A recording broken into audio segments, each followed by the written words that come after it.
안녕하세요, 여러분. 오늘도 건강한 하루 보내고 계신가요? 영상 시작하기 전에 구독과 좋아요 부탁드립니다. 선생님, 제가 매일 등산도 하고 운동도 하는데 왜 자꾸 아플까요? 영양제도 꼬박꼬박 챙겨 먹는데 기운이 없어요. 60년간 대학병원 의사로 일하면서 매일 이런 이야기를 듣습니다. 저는 대학병원에서 현역 의사로 일하고 있는 103세의 김정수입니다. 아직도 하루 20명의 환자를 진료하고 있죠. 김 선생님, 도대체 비결이 뭐예요? 그 나이에 어떻게 현역으로 일하실 수 있으세요? 환자분들이 가장 많이 하시는 질문입니다. 최근 서울의 의과대학에서 충격적인 연구 결과를 발표했습니다. 50대 이상 성인 10명 중 8명이 잘못된 방식으로 건강관리를 하고 있다는 사실이 밝혀진 겁니다. 제가 오늘 여러분께 특별한 이야기를 들려드리려 합니다. 103세까지 현역으로 일할 수 있었던 진짜 비결, 그동안 단 한 번도 공개하지 않았던 제 건강 습관을 모두 알려드리겠습니다. 아니, 등산보다 더 좋은 게 있다고요? 네, 맞습니다. 건강의 비밀은 우리가 생각했던 것과 전혀 다른 곳에 있었습니다. 지금부터 제가 오랜 기간의 임상 경험을 통해 발견한 장수의 비밀을 낱낱이 공개하겠습니다. 여러분의 건강한 삶을 위한 특별한 여정, 함께 시작해 보시겠습니까? 오랜 기간 수많은 환자를 만나면서 제가 발견한 가장 중요한 사실이 있습니다. 건강의 시작점은 마음가짐입니다. 김 선생님, 그게 무슨 말씀이세요? 류마티스는 완치가 힘들다면서요? 지난달 제 진료실을 찾아온 67세 류마티스 환자분 이야기를 들려드리겠습니다. 손가락 관절이 심하게 휘고 무릎도 아파서 걷기 힘들었습니다. 15년간 류마티스로 고생하셨죠. 약도 많이 드셨고 치료도 꾸준히 받으셨습니다. 선생님, 저는 이제 평생 이렇게 살아야 하나요? 손주들 안아줄 수도 없고. 눈물을 흘리시던 그분의 모습이 아직도 선명합니다. 미국의 의학회에 따르면 류마티스 환자의 정신건강 상태가 증상 개선에 큰 영향을 미친다고 합니다. 실제로 우울감이 있는 환자는 통증이 2배 더 심하게 느껴진다는 연구 결과도 있습니다. 약물 치료도 중요하지만 마음가짐을 바꾸는 것부터 시작해보자고 제안했습니다. 매일 아침 거울을 보며 오늘은 어제보다 조금 더 움직일 수 있다고 외치기, 잠들기 전 작은 성취에 감사하기, 오늘은 집 앞까지 걸을 수 있어서 감사합니다. 손가락으로 숟가락을 잡을 수 있어서 감사합니다. 3개월 후 놀라운 변화가 시작됐습니다. 통증 수치가 30% 감소했습니다. 의학적으로도 염증 수치가 눈에 띄게 줄었죠. 물론 완치된 것은 아닙니다. 하지만 휠체어를 밀어야 했던 분이 이제는 지팡이만으로 보행이 가능해졌습니다. 의학계에서는 긍정적인 마음가짐은 스트레스 호르몬인 코티솔 수치를 낮추고 자연적으로 통증 완화 물질인 엔돌핀 분비를 촉진하는 것으로 나타났습니다. 또한 긍정적 심리 상태가 전반적인 면역 기능 향상과 연관이 있다고 보고했습니다. 류마티스는 완치가 어려운 병입니다. 하지만 완치만이 답은 아닙니다. 증상과 함께 살아가는 법을 배우는 것, 그것이 더 중요합니다. 여러분도 지금 당장 시작하실 수 있습니다. 처음에는 어색하고 쑥스러울 수 있습니다. 하지만 이런 작은 습관이 우리 몸의 면역력을 높이고 통증을 감소시킵니다. 특히 만성질환의 경우 스트레스는 증상을 3배 이상 악화시킵니다. 하지만 감사 습관만으로도 스트레스 호르몬인 코티솔이 현저히 줄어든다는 사실이 최근 연구를 통해 입증되었습니다. 제가 103세에도 현역으로 일할 수 있는 첫 번째 비결은 바로 이 마음가짐입니다. 하지만 마음가짐만으로는 부족합니다. 더 중요한 것이 있죠. 바로 우리 몸의 70%를 차지하는 면역력의 근원, 장 건강입니다. 여러분, 우리 몸의 면역력이 어디에서 시작되는지 아십니까? 제가 오랜 기간의 임상 경험을 통해 확신하게 된 놀라운 사실이 있습니다. 우리 몸의 면역력 70%가 장에 있다는 것입니다. 김 선생님, 정말인가요? 저는 운동만 열심히 했는데. 지난주 제 진료실에 찾아온 환자분이신데 매일 새벽 등산을 다니고 운동을 하시는 분이었습니다. 하지만 자꾸 피곤하고 감기에 자주 걸리신다고 호소하셨죠. 검사 결과는 어떻게 나왔을까요? 장내 유익균이 정상치의 절반도 안 되는 상태였습니다. 아무리 좋은 음식을 먹어도 장이 건강하지 않으면 영양분을 제대로 흡수할 수 없습니다. 마치 구멍난 양동이에 물을 붓는 것과 같죠. 제가 실천하고 있는 장 건강관리법을 공개하겠습니다. 첫째, 매일 아침 공복에 미지근한 물 1컵을 마십니다. 찬물은 장을 수축시키기 때문에 반드시 미지근한 물이어야 합니다. 둘째, 식사는 천천히 최소 20분 이상 여유를 가지고 합니다. 한 끼 식사에 쏟는 시간이 장 건강을 좌우합니다. 셋째, 식사는 컬러풀 식탁을 기억하세요. 밥그릇보다 야채 그릇이 더 커야 합니다. 제 환자분들께 늘 하는 말씀입니다. 밥은 작은 공기에 반만 담으세요. 대신 색깔 있는 야채를 듬뿍 드세요. 초록색 브로콜리, 빨간색 파프리카, 노란색 호박. 색이 다양할수록 영양도 다양해집니다. 단백질은 필수입니다. 손바닥 크기의 생선이나 두부, 달걀 한 개면 충분합니다. 특별히 강조드리고 싶은 게 있습니다. 바로 생으로 먹는 기름입니다. 김 선생님, 기름이면 다 같은 거 아닌가요? 아닙니다. 올리브 오일이나 들기름은 요리하면 영양이 파괴됩니다. 밥에 한 숟가락 둘러 드시거나 샐러드에 뿌려 드세요. 특히 당뇨 걱정 있으신 분들께 추천드립니다. 이런 건강한 기름은 혈당 조절에 도움을 줍니다. 양은 어떻게 해야 할까요? 효과를 빨리 보고 싶거나 몸에 좋으니까 많이 먹어야 하나요? 하루 한 숟가락이면 충분합니다. 양보다 규칙적으로 먹는 것이 중요합니다. 이렇게 채소, 단백질, 건강한 기름의 균형만 맞추시면 약에 의존하지 않고도 건강을 지킬 수 있습니다. 그리고 가장 중요한 건데요. 여러분은 식사 후 어떻게 하시나요? 오랜 기간의 임상 경험을 통해 깨달은 중요한 사실이 있습니다. 장 건강의 핵심은 식사 후 10분에 있었습니다. 김 선생님, 식사 후에는 쉬어야 하지 않나요? 지난주 진료실에 찾아온 65세 당뇨병 환자분 이야기를 들려드리겠습니다. 혈당 조절이 잘 안 되어 인슐린 용량을 계속 늘려야 했습니다. 알고 보니 식사 후 바로 소파에 누워 계셨더군요. 식사 후 바로 눕는 것은 마치 자동차 시동을 켜놓고 기름을 넣는 것과 같습니다. 소화도 안 되고 혈당도 치솟게 됩니다. 연구팀의 발표에 따르면 식사 후 10분 가벼운 산책만으로도 식후 혈당이 평균 30 감소한다고 합니다. 제가 30년째 실천하고 있는 식후 관리법을 공개하겠습니다. 식사가 끝나면 시계를 봅니다. 딱 10분만 투자하세요. 집 앞 한 바퀴를 천천히 걷는 겁니다. 날씨가 안 좋으면 어떻게 하나요? 실내에서도 가능합니다. 거실을 천천히 걸으세요. 제자리 걸음도 좋습니다. 중요한 건 움직임입니다.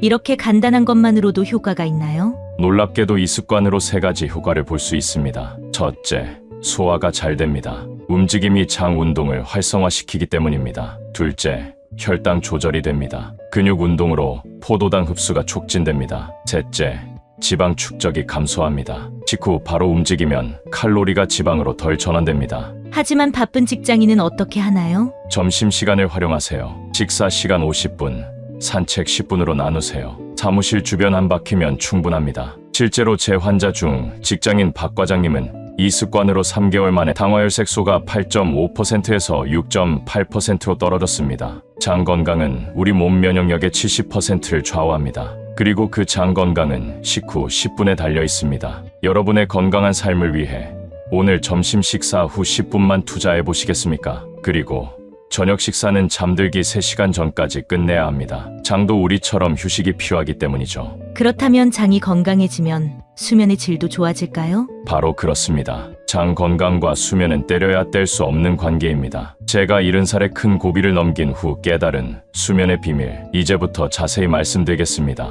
잠이 보약이다라는 옛말이 있습니다. 하지만 현대인들은 이 진리를 자주 잊어버립니다. 바쁘다 보니 잠을 줄이게 되는데 정말 위험한가요? 제 경험을 말씀드리겠습니다. 시간이 없다고 잠을 줄이는 것은 스마트폰을 매일 충전하지 않으면 전원이 꺼지잖아요. 그런 스마트폰처럼 잠을 줄이면 우리 몸도 결국 꺼지게 돼 있습니다. 당시 저는 하루 4시간 수면으로 버텼습니다. 많은 환자를 진료하기 위해서였죠. 그 결과 면역력이 급격히 떨어져 한 달간 입원했습니다. 의사 선생님도 쓰러지실 수 있나요? 물론입니다. 의사라고 해서 예외는 없습니다. 의학적으로 밝혀진 충격적인 사실이 있습니다. 미국 국립보건원 연구에 따르면 지속적인 수면 부족은 심혈관 질환과 당뇨병 같은 만성질환의 위험을 크게 높인다고 합니다. 그럼 그냥 많이 자면 되는 거 아닌가요? 아닙니다. 중요한 건 수면의 질입니다. 밤 10시부터 새벽 2시 사이가 핵심입니다. 이 시간대에 우리 몸의 재생 능력이 최고조에 달하기 때문이죠. 제가 40년째 실천하는 최고의 수면법을 공개하겠습니다. 첫째, 잠들기 1시간 전부터는 조명을 어둡게 합니다. 밝은 조명은 우리 뇌를 각성 상태로 만듭니다. 거실 TV를 켜놓은 채로 주무시는 분들이 많은데 이는 수면의 질을 크게 떨어뜨립니다. 둘째, 밤 9시부터는 스마트폰 사용을 줄입니다. 잠들기 직전까지 뉴스나 유튜브를 보는 습관이 있다면 책이나 잔잔한 음악으로 바꿔보세요. 셋째, 낮잠은 꼭 30분으로 제한합니다. 제 곁에는 늘 타이머가 있습니다. 30분이 지나면 어김없이 일어납니다. 잠들기 전에는 화장실 한 번 더 다녀오세요. 한밤중에 깨면 다시 잠들기가 쉽지 않거든요. 제가 특별히 강조하고 싶은 습관이 있습니다. 자기 전 따뜻한 우유 한 잔입니다. 우유에 들어있는 트립토판이라는 성분이 수면 호르몬인 멜라토닌 생성을 도와줍니다. 실제로 미국 수면의학회 연구에 따르면 취침 전 따뜻한 우유를 마시면 평균 30분 일찍 잠들고 수면의 질도 20 향상된다고 합니다. 그런데 베개는 어떤 걸 사용하시나요? 베개 높이는 어깨 너비의 3분의 1이 가장 좋습니다. 저는 수건으로 높이를 조절합니다. 비싼 베개가 중요한 게 아닙니다. 하지만 선생님, 이렇게 자면 운동할 시간이 없잖아요? 운동은 열심히 많이 하면 좋다던데요? 잠깐만요. 여기서 큰 오해가 있습니다. 미국 학회의 최신 연구에 따르면 과도한 운동은 오히려 건강을 해칠 수 있다고 합니다. 특히 중년 이후에는 격렬한 운동보다 적절한 강도의 운동이 더 중요합니다. 그리고 과도한 등산이나 무리한 운동은 관절 연골을 마모시켜 퇴행성 관절염을 앞당길 수 있다고 합니다. 제가 103세까지 현역으로 진료할 수 있었던 운동 비결을 공개합니다. 아침에는 의자에 앉아서 하는 간단한 스트레칭으로 시작합니다. 의자에 앉아 다리를 쭉 펴고 발끝을 당겼다 폈다 하는 동작을 10회씩, 무릎을 가볍게 들었다 내렸다 하는 동작을 반복합니다. 이것만으로도 하루를 활기차게 시작할 수 있습니다. 점심 식사 후엔 15분 산책을 합니다. 멀리 갈 필요 없습니다. 우리 집 주변 한 바퀴면 충분합니다. 저녁엔 가벼운 맨손 체조로 마무리합니다. TV 뉴스 보면서 하는 스트레칭이면 충분하죠. 여기에 관절 건강을 위한 식단 관리도 중요합니다. 관절 건강을 위한 식사법, 어렵지 않습니다. 제가 매일 실천하는 방법을 알려드리겠습니다. 첫째, 뼈와 관절을 튼튼하게 하는 음식입니다. 삼계탕이나 도가니탕을 자주 드세요. 미역이나 다시마로 끓인 국도 좋습니다. 생선은 흰살 생선을 골라서 드세요. 둘째, 몸속 염증을 줄여주는 음식입니다. 블루베리 한 줌이면 충분합니다. 시금치나 브로콜리 같은 푸른 채소도 꼭 드세요. 하루 한 줌의 호두나 땅콩도 도움이 됩니다. 셋째, 관절을 부드럽게 하는 음식입니다. 고등어나 연어를 자주 드세요. 아보카도도 좋습니다. 들기름 한 숟가락을 밥에 비벼 드셔도 좋아요. 이런 음식이 비싸고 구하기 어렵지 않나요? 걱정하지 마세요. 꼭 비싼 음식을 살 필요는 없습니다. 동네 마트에서 파는 고등어도 좋고 시장에서 파는 미역이나 다시마도 훌륭합니다. 중요한 건 매일 조금씩이라도 챙겨 드시는 겁니다. 건강한 식사는 약보다 더 좋은 보약이니까요. 들기름도 몸에 좋군요. 좋은 정보 감사합니다. 그런데 의자에서 운동하는 게 효과가 있을까요? 제 환자분들도 처음엔 다들 그렇게 말씀하셨습니다. 하지만 한 달만 따라 하신 분들은 놀라운 변화를 경험하셨죠. 관절이 부드러워졌어요. 계단을 오르는 게 한결 수월해요. 아침에 일어날 때 몸이 가볍네요라며 다들 만족해 하셨습니다. 이처럼 운동의 핵심은 꾸준함입니다. 한 번에 많이 하는 것보다 매일 조금씩 하는 게 훨씬 효과적입니다. 그런데 선생님, 혼자 하면 자꾸 게을러질 것 같은데. 바로 그겁니다. 건강관리에서 가장 중요한 또 하나의 비밀이 있습니다. 바로 사회적 관계입니다. 혼자서는 힘들지만 함께라면 가능합니다. 담배 한 갑이 수명을 5년 줄인다면 외로움은 수명을 10년 줄입니다. 충격적인 이야기죠. 미국의 의대 연구진이 발표한 내용입니다. 지난달 제 진료실에서 만난 특별한 분의 이야기를 들려드리겠습니다. 평생을 교사로 지내다 퇴직하신 김 선생님입니다. 퇴직하고 나니 말 한마디 할 사람이 없더라고요. 학교에선 하루 종일 아이들과 이야기했는데 이제는 TV 소리가 제 목소리를 대신하고 있어요. 혈압약을 2배로 늘려도 혈압은 계속 올랐습니다. 우울증 약을 처방해도 표정은 더욱 어두워졌죠. 검사 결과도 점점 나빠졌습니다. 그러던 어느 날 우연히 동창회 모임에 나가게 되었습니다. 처음엔 망설였어요. 다들 잘 지내는데 나만 이렇게 된 것 같아서. 하지만 막상 가보니 모두가 비슷한 고민을 안고 있었습니다. 겉으로는 멀쩡해 보이는 친구도 불면증으로 고생하고 있었고 화려해 보이는 친구는 자녀 걱정에 밤잠을 설쳤습니다. 알고 보니 나만 힘든 게 아니더라고요. 다들 비슷한 걱정을 안고 살아가고 있었어요. 그래서 오히려 마음이 편해졌죠.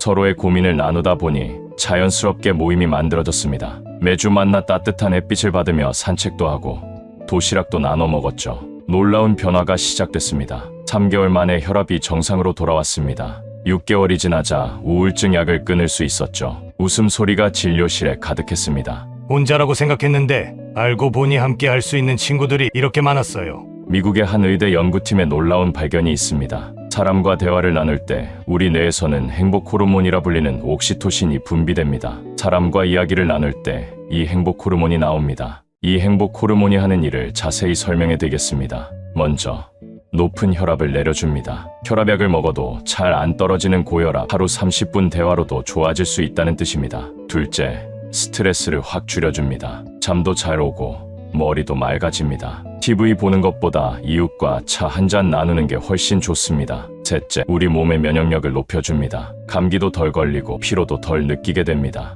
말 그대로 병원 갈 일이 줄어드는 거죠. 넷째, 몸의 통증도 줄여줍니다. 무릎이 아프고 허리가 아프신 분들, 즐거운 대화 속에서는 통증도 잊게 됩니다. 다섯째, 기억력도 좋아집니다. 치매 걱정하시는 분들 많으시죠?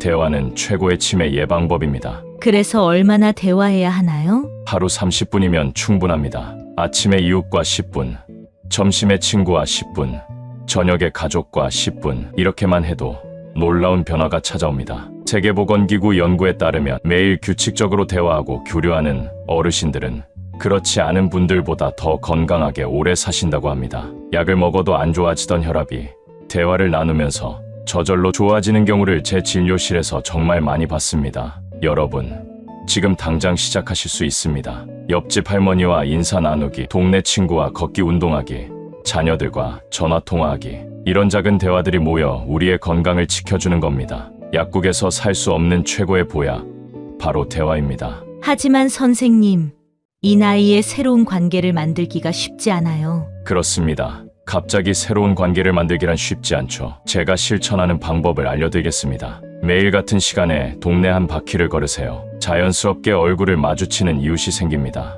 일주일에 한 번은 자녀와 영상통화를 하세요. 바빠서 못 온다고 해도 목소리만 들어도 좋습니다. 103세 현역의사로 살 수 있는 저의 비결도 바로 이런 관계의 힘이었습니다. 매일 20명의 환자를 만나며 대화하는 것. 그것이 제 건강의 원천이었죠. 여러분, 매일 웃으며 할 수 있는 취미 하나가 있으신가요? 즐거운 취미를 가진 사람들은 그렇지 않은 분들보다 스트레스 수치가 절반이라고 합니다. 제 진료실에 특별한 분을 소개합니다. 76세 이미자님은 2년 전 우연히 다육이 화분을 선물 받으셨습니다. 처음엔 시들까봐 무서워서 만지기도 겁났어요. 근데 이게 웬걸?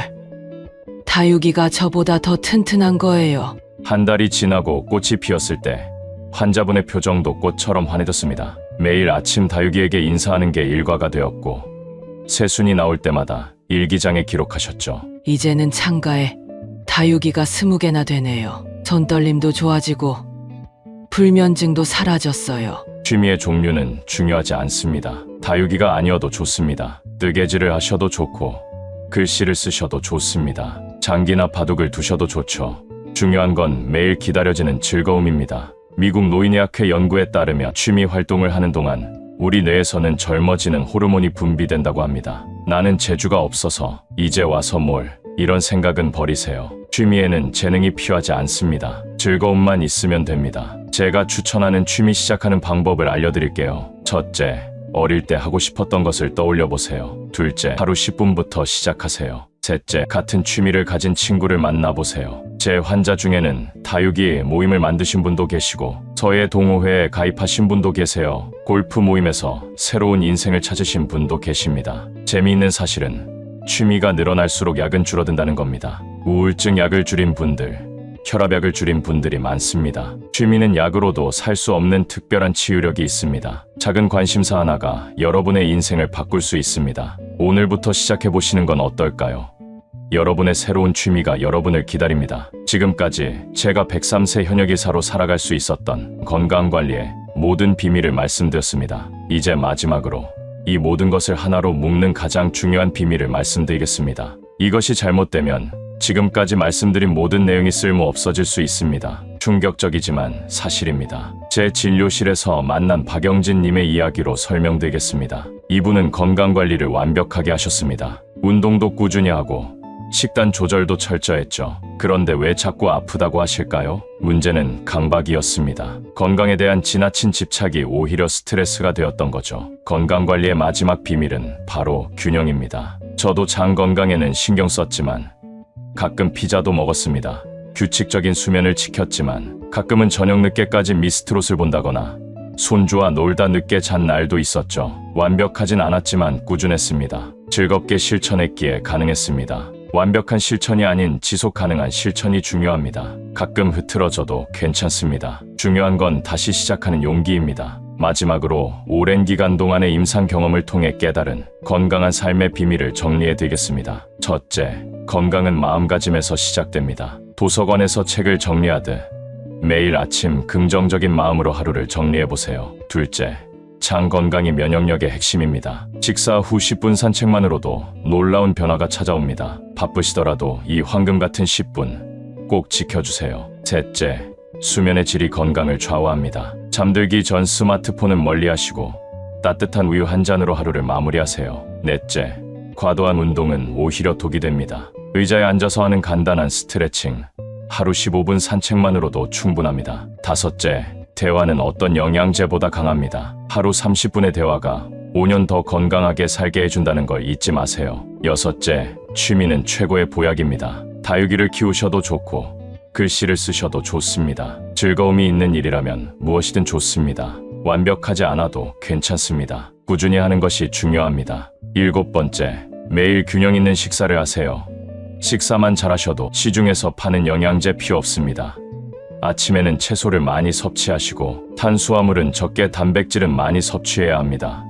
그리고 올리브 오일이나 들기름은 혈당 수치를 낮추고 당 흡수를 억제해 혈당 수치가 급격히 올라가는 것을 예방합니다. 여러분, 특별한 것은 없습니다. 매일 마시는 미지근한 물 한 잔, 매일 걷는 느린 발걸음, 매일 나누는 따뜻한 대화. 건강한 삶의 비결은 어려운 곳에 있지 않습니다. 우리가 매일 하는 작은 습관 속에 있습니다. 오늘 배우신 내용 전부 실천하려 하지 마세요. 하나부터 시작하면 됩니다. 아침에 일어나서 거울 보며 웃는 것부터 시작해보세요. 혹은 저녁 산책을 나가보세요. 취미 하나를 시작해보는 것도 좋습니다. 건강은 도착점이 아닌 여정입니다. 그 여정을 즐기시길 바랍니다. 지금 이 순간부터 여러분의 건강한 삶이 시작됩니다. 다음 영상에서는 더 좋은 건강 정보를 가지고 찾아뵙겠습니다. 구독과 좋아요, 알림 설정은 저희에게 큰 힘이 됩니다. 댓글로 여러분만의 건강 비결도 함께 나눠주세요. 건강한 모습으로 다음 영상에서 뵙겠습니다. 감사합니다.